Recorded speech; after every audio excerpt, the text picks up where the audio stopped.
Los días con Fernanda. Fernanda era de esas personas inquietas, siempre con alguna actividad por hacer. Sus días comenzaban temprano, muy temprano, desayunando sus frutas con cereales y un té de la India que siempre alguien le traía de algún viaje. Después se subía a su bicicleta y pedaleaba media hora hasta su lugar de trabajo. Si era lunes o miércoles iría hasta Palermo, en donde daría sus 2 horas de clase de Pilates de la mañana, y otras 2 más por la tarde. Luego iría hasta la facultad y se quedaría otras 2 horas como oyente de las clases de filosofía. No era ningún secreto entre sus conocidos que amaba platónicamente a Darío Strasberg. Al salir de sus clases se quedaba escuchándolo hablar con sus alumnos en las puertas del aula. Ella a veces hacía alguna pregunta que Darío le respondía con otra pregunta que la dejaba pensativa y con una sonrisa de satisfacción. Al mediodía solía ir al jardín botánico a almorzar alguna vianda hecha con verduras, que siempre llevaba en un tupper dentro de su mochila. Allí almorzaba mientras leía a Pessoa. Como vivía lejos del centro, por Villa del Parque, le gustaba hacer tiempo pululando por los espacios verdes de la ciudad. También solía ir hasta la casa de algún amigo o amiga que viviera por la zona y almorzar con ellos, ya que volver en bicicleta le llevaba mucho tiempo, sobre todo si después debía regresar a retomar sus clases o trabajar. Usaba transporte público solamente los días de lluvia o si no se sentía con ganas de andar en bicicleta. Ambos momentos eran extraños pero sucedían muy de vez en cuando. Por las tardes tenía diferentes rutinas. Según qué día de la semana fuera ella debía trabajar con sus otros cursos de Pilates que daba en su casa, o debía ir a la facultad o a sus clases de teatro o de pintura. Por las noches le gustaba quedar con amigas y amigos para tomar algo en algún bar de Palermo. También era un plan magnífico perderse en algunas muestras de arte que realizaban sus conocidos, y no tantos, en sus propias casas, grandes caserones antiguos con terrenos amplios e iluminados, donde se construían diversos espacios en los cuales se creaban pequeñas muestras de esculturas, fotos o pinturas. También solían hacer allí su debut artístico diferentes bandas under de la ciudad. Algunas eran muy buenas y otras, según sus propias palabras, muy bizarras, en los que las puestas en escenas eran más importantes que la música y uno podía encontrarse con músicos enteramente desnudos tocando sus instrumentos o disfrazados con látex, como si fueran preservativos. Cuando no sucedía ninguna de estas actividades, Fernanda podía disfrutar de su propia soledad e ir a sentarse a cualquier bar porteño y tomar una copa de vino mientras disfruta del placer de escribir o leer. Redactaba sus propias obras de teatro, que eran tan rebuscadas y barrocas que nunca lograba ponerlas en escena, y poesías. Le gustaba mucho un lugar de comidas veganas ubicado en el centro de la ciudad, en el cual las luces siempre estaban de forma cenital y alumbraban la mesa, lo que resultaba una iluminación ideal para poder ver sus hojas o sus libros, porque ella, claro, estaba en contacto con el primer eslabón del arte, el papel, y no leía desde computadoras, o cualquier otro aparato electrónico, si no fuera absolutamente necesario. Fernanda tenía una vida completa, o eso pensaba, llenaba todos los espacios que su mente imaginaba y los convertía en realidad. Lo que nunca había imaginado era la historia que estaba por escribirse y decía que una noche de lluvia nos íbamos a encontrar en la casa de un amigo en común.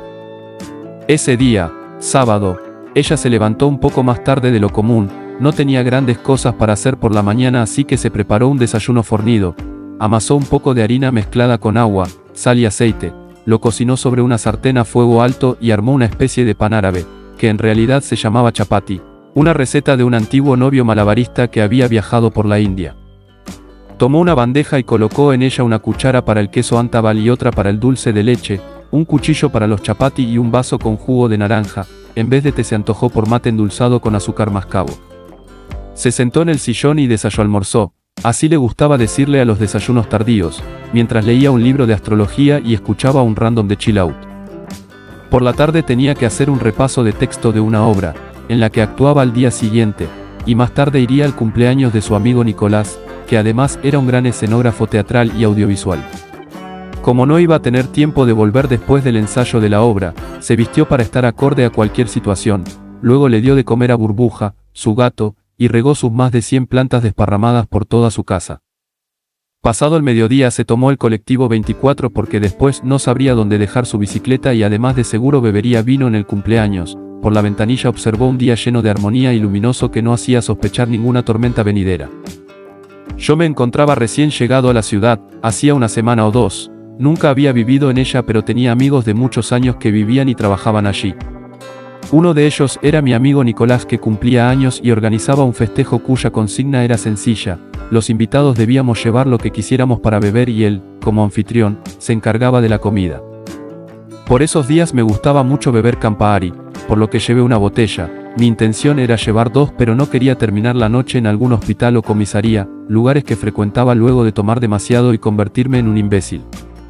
Mi miedo a llegar tarde, por cuestiones de mi impuntualidad crónica que me hacía llegar a deshoras a todos lados, hizo que esa tarde llegara demasiado temprano.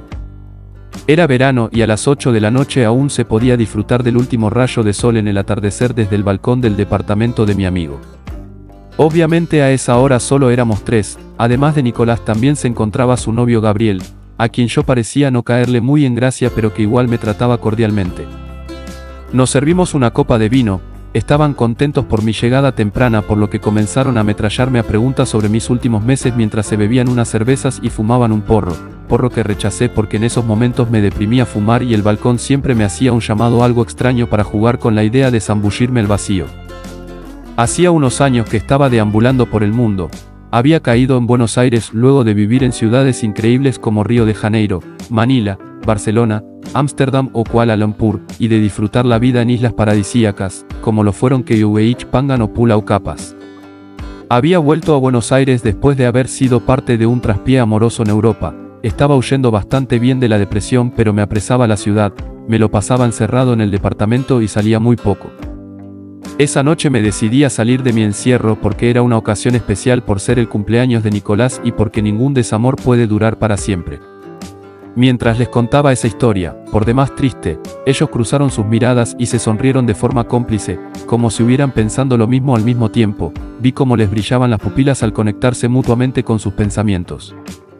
«Tenemos la chica ideal para vos», dijo Gabriel como si no le importara mis sentimientos recién narrados.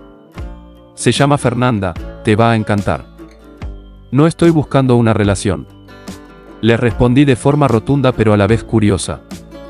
«Recién estoy saliendo de una, ¿no escuchaste lo que les conté?» «Déjalo», dijo Nicolás, «más adelante se la presentamos», dijo mientras le guiñaba un ojo a Gabriel. «Aunque quizás venga hoy, dale, tomate otra copa de vino y contanos más. Espero que no sea actriz», les dije mientras me servía otra copa de vino. «Ya estoy hasta el cuello de actrices que se enamoran de una imagen que creen que tengo y que después se aburren porque soy un tipo aburrido». Olvidamos el tema y seguimos poniéndonos al día con otras anécdotas menos importantes, como si era verdad que las brasileñas se depilaban todo el cuerpo completo o si en Asia el agua del inodoro giraba al revés. El timbre sonaba cada tanto con visitantes que se iban uniendo al cumpleaños. Hartos de bajar a cada instante a abrir la puerta de la calle, inventamos un sistema de turnos para que no bajara siempre el mismo a recibir a los invitados. Nicolás siempre trataba de zafar y mentía diciendo que él acababa de bajar la última vez.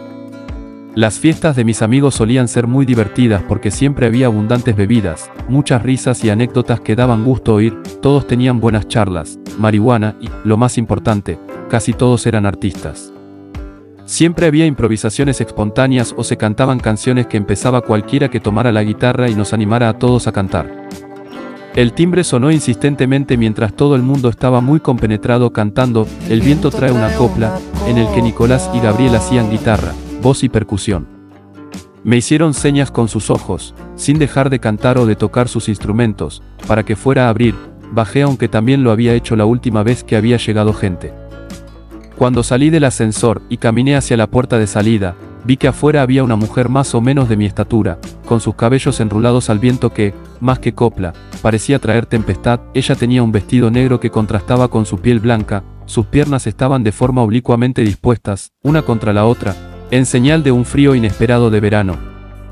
En una de sus manos traía una botella de vino Syrah y con la otra intentaba acomodarse el flequillo despeinado por el viento. Cuando me vio me regaló una sonrisa en la que se le vieron todos sus dientes. Le abrí y entró de un salto escapando de las primeras gotas que caían en la calle. Me saludó con un beso en la mejilla y nos metimos en el ascensor. A medida que subíamos íbamos escuchando con mayor claridad el canto y el bullicio proveniente del departamento de mis amigos. Quise romper el hielo de manera graciosa e inteligente, pero solo atiné a reírme sin sentido ni remedio. Aunque no había fumado, el humo del ambiente igual había hecho efecto en mí. Ella, que era toda bella, también se rió sin saber por qué me estaba riendo. era cómplice por pura empatía, reímos todo el viaje en el ascensor sin ningún motivo. Cuando entramos saludó a todo el mundo, uno por uno, conocidos y desconocidos que se alegraban por igual al verla, luego se acercó a la mesa y buscó una copa, al no encontrar ninguna preguntó si había alguna vacía, ante la negativa o desinterés de los más no le quedó otra que agarrar un vaso en el que se sirvió un poco de vino de una botella que ya estaba abierta. Después de un rato, en el que se sucedieron varias canciones que todos entonamos efusivamente, nos pusimos a correr todas las sillas y otras cosas del medio del living, dejamos un hueco que iba a servir de escenario teatral, estaba decorado por una alfombra peluda sobre el piso e iluminado por 2 lámparas y un sable de Star Wars, que colgaba sobre la pared.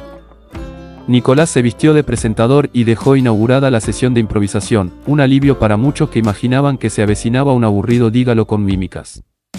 Todos aplaudimos y nos reímos, en mi caso lo hice de ingenuo porque no sabía que también iba a participar.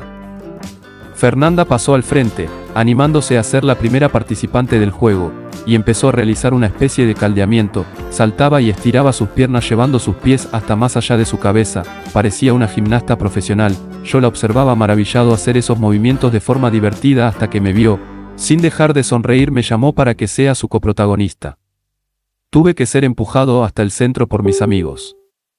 Fernanda, al ver que ofrecía un poco de resistencia, me preguntó si le tenía miedo a ella, le dije que no aunque advertí que sentía mis manos sudar, rogaba que sea lo que fuera que hiciéramos no hubiera contacto físico. Luego comenzaron a tirar posibles opciones para realizar nuestra improvisación, Nicolás comenzó a gritar más fuerte que todos y por ello ganó su propuesta, debíamos improvisar una escena de amor, en la que un personaje pasaba del enojo al perdón y cerrar con un beso final, todos vimos como Nicolás me guiñaba un ojo en complicidad. Yo estaba petrificado y no sabía cómo comenzar la obra, así que la que tomó la posta fue ella, se sentó sobre el respaldo de un sillón y empezó a hablar, curiosamente y por suerte para mí, tomó el papel de la persona que buscaba el perdón, que en esos casos siempre es la que más parlamentos utiliza. Se movía con mucha frescura, con gestos y movimientos ligeros, yo estaba rígido pero a la vez sentía una sensación maravillosa al estar en esa pequeñísima obra y sentirme actor ante un público que observaba y era parte del juego, público que ni sospechaba que uno no sabía qué hacer. En verdad los actores viven la mejor de las vidas, interpretando personas, jugando a usar máscaras, a darles vidas, Fernanda sabía muy bien de todo eso. Unos minutos después yo estaba perdonándola en el escenario improvisado, nos acercamos y nos besamos de una forma dulce, yo me salí del personaje y la apreté secretamente un poco hacia mí. Finalizamos la escena luego del beso y nos reímos muchísimo, yo sentía que estaba a punto de desmayarme y sudaba en frío por el pánico escénico. Todos nos aplaudieron mientras ya comenzaban a pasar al frente otros 3 actores que iban hacia el centro del living. Fui por otro trago de Campari con naranja y nos encontramos con Fernanda en la mesa donde estaban las botellas, ella se servía un poco de vino mientras miraba la lluvia nocturna por la ventana que daba al balcón. ¡Qué intenso, no! Le dije ya respirando más aliviado después de la presión de actuar. Fue muy divertido, me encantan estos cumples así. Dijo riéndose. Para mí fue debut, me siento más cómodo como espectador. Sin embargo estuviste muy bien, sobre todo en la parte del beso, es difícil para alguien que no se dedica a la actuación. Es que me parece que no actué esa parte. Muy mal, es como si hubieras aprovechado la situación para besarme. Dijo sonriendo con todos los dientes mientras me miraba fijamente. Era tan malo en la actuación como en vivir la vida misma. Es por eso que nunca supe el momento ideal en el que debía pasar a la siguiente escena en cada romance que parece comenzar, así que también sonreí en este momento mientras ella volvió a ver las improvisaciones que estaban finalizando. Alguien puso algo de música techno y Fernanda salió disparada a sumarse al grupo de gente que ya bailaba en el centro del departamento. Yo terminé mi bebida y también fui hasta donde casi todos los demás bailaban, me coloqué delante de ella y nos sonreímos mientras nos movíamos en diferentes ritmos. ¿Por qué nunca te había visto antes? ¿Hace mucho que conoces a Nicolás? Me preguntó mientras bailaba microdancing de Babasónicos. Sí, soy amigo de Nico de la secundaria. Estuve viajando estos últimos años y nunca concordaba con su cumpleaños. Le respondí casi haciendo malabares ya que me es muy difícil bailar y charlar al mismo tiempo. Ah, vos sos el amigo viajero, me dijo con cara de sorpresa, luego intercambió miradas divertidas con Nicolás y Gabriel, después miró su reloj de pulsera y abrió la boca muy grande haciendo un gesto tan sorpresivo que parecía exagerado y divertido, fue como que cayó en una realidad totalmente diferente a la que estaba viviendo. Me tengo que ir, exclamó como una cenicienta moderna. Se despidió de todos y me pidió que bajara a abrirle. En la puerta me entregó un papel en el que se anunciaba una obra. Suena increíble, pero los actores siempre parecen tener los folletos de sus obras guardados en cualquier bolsillo de cualquier atuendo que lleven encima. Siempre terminan sus frases de saludos de despedida con un: venía a verme mañana, después vamos a ir a la muestra de fotos de una amiga. Le dije que sí mientras se iba corriendo bajo la lluvia casi sin escuchar mi respuesta. Paró un taxi con una mano mientras con la otra se tapaba la cabeza de la lluvia. Me quedé viendo cómo subía al taxi, extrañado por su repentina marcha. Leí el folleto y observé que la obra, Mamá ya camina, era para la mañana siguiente, al mismo tiempo que el mediodía. Acaricié su nombre en el papel y lo guardé en mi billetera. Al otro día fui puntual a la sala de teatro que quedaba sobre una calle empedrada de Villa Crespo. Compré mi entrada y esperé a que me dieran la señal para entrar. Fui sin acompañantes porque ni Nicolás ni Gabriel quisieron levantarse temprano para ir, además ya habían ido al estreno y a 2 funciones más. Entré y descubrí que, contrariamente a lo que imaginaba, había sala casi completa. La obra era muy dura, un tema familiar bastante fuerte. Además de los actores también entraba en escena la escenografía, natural, que tenía un ventiluz en el techo para usar la luz del sol de cada mediodía en el que se representaba la obra. Cabe aclarar que la obra se representaba en un gran depósito y no en un teatro. Los actores jugaban con esa luz de forma dramática que les marcaba el tiempo. Mi atención se centró totalmente en Fernanda, contenía la misma gracia de la noche anterior, aún sumida en un personaje totalmente diferente, triste y doloroso. Al finalizar la obra aplaudimos todos de pie y luego desalojamos la sala. La esperé un buen rato, ya que imaginé que debían quitarse el maquillaje y acomodar la sala entre los mismos actores. Cuando salió yo me estaba tomando un café con leche en el bar del improvisado teatro. Se sentó conmigo y le hizo señas a un compañero para que se sentara con nosotros. Este me saludó afectuosamente pero dijo que tenía los ravioles de su mamá esperándolo en su casa. Gracias por venir, tenía mis dudas sobre si venías o no, ¿qué te pareció? Me encantó de principio a fin, me atrapó mucho la dinámica y la puesta me pareció hermosa. Vos la rompiste, la verdad que te vi muy natural. Gracias, sos muy amistoso haciendo críticas. Me dijo riendo. Bueno, ¿qué te contaron los chicos de mí? Estos 2 casamenteros me dijeron que querían que nos conociéramos porque, según ellos, vos sos ideal para mí.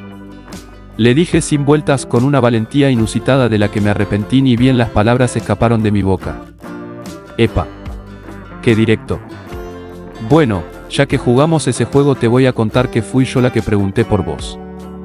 Vi una foto tuya en una playa caribeña, creo que en Facebook, y les dije, sin esperar que suceda nada, que me gustabas. Ellos me contaron que estabas de viaje y que casi nunca venías para Buenos Aires, pero acá estás. O sea que anoche me preguntaste aunque ya sabías que viajaba. Sí, quería tener esa charla de recuerdo para el día de mañana. Me dijo mientras comía una de mis medialunas. Me eclipsas un poco, todo lo que haces parece que lo hicieras en cámara lenta, como si ya supieras todo lo que va a suceder después. Yo en cambio soy un tipo aburrido, no tengo ni rutina, vos parece que haces 1000 cosas a la vez. No me sobreestimes, no soy tan grande como para eclipsar, tengo mis dudas y mis lunas también. Además a mí me gusta lo que haces, me gustan tus fotos. Me encantaría decirte que soy maravilloso pero en realidad soy un desastre. Me gustaría que nos sigamos conociendo pero necesito que me tengas paciencia porque estoy saliendo de una historieta complicada.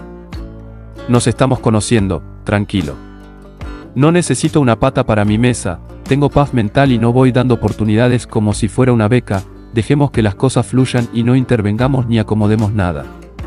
Ahora termina ese café con leche que nos vamos a una muestra de fotografía, estoy segura que te va a gustar. Me dijo armonizando cualquier incomodidad que pudiera tener. Fuimos a la muestra y charlamos todo el tiempo que allí estuvimos, después fuimos a un bar y nos bebimos un par de cervezas. Parecía que íbamos a despedirnos pero casi sin darnos cuenta estábamos abrazándonos en una esquina de Palermo casi en plena medianoche. Un auto pasó, una chica se asomó por la ventana y canturreó, beso, beso, beso, beso. Cuando finalmente nos besamos nos volvió a gritar que fuéramos a un hotel. Nos reímos tanto que tuvimos que dejar de besarnos por unos segundos. Realmente Fernanda fue la historia de amor más grande que tuve en mi vida. Durante 2 años nos acompañamos y los días eran de mucha felicidad, reíamos siempre que estábamos juntos y nos extrañábamos cada vez que nos separábamos. No discutimos una sola vez en todo ese tiempo. Como prácticamente dormíamos siempre juntos, en su casa o en la mía, a los 2 meses comenzamos a mirar una vivienda para alquilar y vivir oficialmente en pareja. Unas semanas después ya estábamos conviviendo y todos los días eran como ver nacimiento de una estrella, cursis pero ampliamente importantes, una mezcla de miedo a lo desconocido con la alegría de finalmente saberse inseparables. Acomodar las cosas fue una tarea sumamente divertida ya que Fernanda tenía un don para el buen gusto estético y el humor, cada tanto me hacía chistes y me preguntaba: ¿y, ya te arrepentiste? ¿No querés irte de viaje y dar la vuelta al mundo? Me lo decía mientras la correteaba por el pequeño living, hasta que caíamos en un sofá que estaba cruzado en medio de la sala, le hacía cosquillas y reíamos, todo era un cliché hollywoodense. Una noche quedamos en ir a ver una obra teatral de un amigo de ella, Pablo Razuk, que interpretaba a Severino en su sala de teatro. Quedamos en encontrarnos a las 8 de la noche en la estación Medrano ya que ella estaría en nuestra casa y yo tenía que ver un trabajo como fotógrafo de unos eventos en el centro. Extrañamente llegué de manera puntual y supuse que ella llegaría de un momento a otro ya que ella siempre llegaba a tiempo y nos habíamos estado mensajeando hasta hacía media hora atrás, donde me había contado que ya estaba preparándose para salir. La llamé varias veces pero nunca respondió, esperé unos minutos más y volví a llamarla pero seguía sin contestar. Al principio pensé que solo se habría demorado, pero después supuse que algo tendría que haberle ocurrido ya que era raro que llegara tarde o que no me atendiera. Me subí al subte y bajé en la estación Hernández, corrí las 2 cuadras hasta nuestra casa y entré con el sudor ganándome la espalda, vi las luces encendidas y empecé a llamarla con la voz un poco desesperada y cortada por el temor, no me respondía. Entré a la habitación y la vi tendida a un costado. Mis manos comenzaron a temblar y a sudar, corrí hacia ella y la tomé por los hombros mientras gritaba, desesperado, su nombre. Llamé a una ambulancia y la llevaron al hospital italiano en Almagro. Después de muchas horas en las que le practicaron diferentes estudios, los médicos me dijeron que no sabían qué era lo que tenía y que había que dejarla en observación por unos días. Corrí hacia su habitación en donde la encontré dormida, pero lo que vi no era ella, parecía que su cuerpo había perdido toda su luz, parecía un muñeco de hule imitándola, con su nariz y sus labios mirando hacia el cielo raso sin ninguna expresión, ella, que hasta cuando dormía parecía expresar alguna gracia, ella ya no estaba ahí. Como una ironía de la vida fue Fernanda quien se fue de viaje. Su cuerpo era algo inerte, una cápsula de viaje vacía que ya había abandonado para no regresar a este mundo nunca jamás. Lloré desconsoladamente y no pude separarme de su cuerpo, hasta que su corazón decidió parar definitivamente 2 días después. Luché contra su familia, que querían enterrarla en Chacarita, les pedí que por favor no la encerraran en un nicho horrible porque a ella le gustaba la libertad, rodearse de las plantas y la naturaleza en general. Finalmente tiramos sus cenizas en el jardín botánico, fueron alrededor de 200 personas a despedirla y yo leí un poema de Pessoa sobre la vida que a ella le encantaba. Entre verso y verso hacía pausas muy largas para no caer en el llanto que me atormentaba y se detenía en mis pupilas, como un clavadista temeroso de arrojarse por el acantilado a las aguas del mar. Poco antes del final me quebré, tuvieron que venir Nicolás y Juan Manuel, el hermano de Fernanda, a ayudarme a terminar de leer. Nos abrazamos y lloramos los 3. Hoy termino estas líneas en su bar preferido de comidas veganas, me tomo una copa de sira en su lugar favorito sobre la ventana que da a la calle, con la luz cenital que alumbra mis manos temblorosas que escriben en un papel sobre la mesa. Si me estiro un poco hacia la ventana puedo ver la esquina que da con calle Corrientes, me quedo esperando que se asome, que llegue con su sonrisa llena de dientes blancos y se acomode el flequillo antes de saludarme con un beso ruidoso de sus labios contra los míos. Fin.